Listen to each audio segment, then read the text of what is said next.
সকাল থেকে না খেয়ে আছি। আমি ওষুধ খাই, আমি না খাই থাকতে পারি না, গা হাত কাঁপে, খাইতে পারি না। আজকে খাওয়া না, আজকে এমন কষ্ট।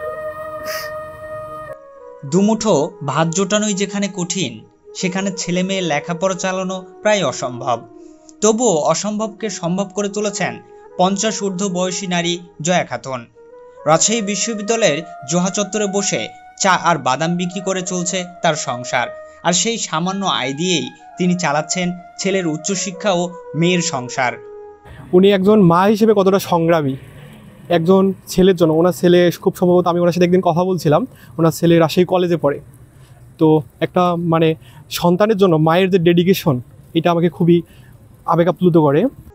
জয়া খাতুনের স্বামী নেই, সংসারে তার এক ছেলে ও এক মেয়ে। ছেলে রাজশাহী কলেজে লেখাপড়া করছে, মেয়ের স্বামী অসুস্থ।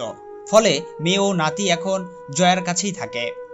মেয়ের পড়াশোনার খরচ থেকে শুরু করে নাতির যত্ন, সবকিছুর দায়িত্ব নিজের কাঁধে তুলে নিয়েছেন তিনি।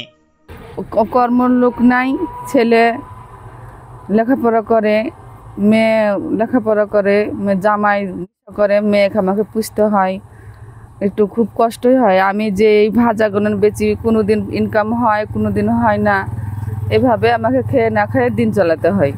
প্রতিদিন সকাল থেকে রাত পর্যন্ত রাজশাহী বিশ্ববিদ্যালয় ক্যাম্পাস জুড়ে চা আর বাদাম বিক্রি করেন জয়া খাতুন। তবে এই আয় দিয়ে সংসারের চাহিদা মেটানো প্রায় অসম্ভব। তবুও থেমে যাননি তিনি। আর আমি সেজন্য ওনাকে একটা স্যালুট দিতে চাই যে এরকম মা আছে বলেই হয়তো এই পৃথিবীটা এখন এত সুন্দর আছে। চা আর বাদাম বিক্রি করে খুব বেশি আয় হয় না, তার উপর নানা রোগে ভুগছেন তিনি। ওষুধ কেনার টাকাও অনেক সময় জোগাড় হয় না।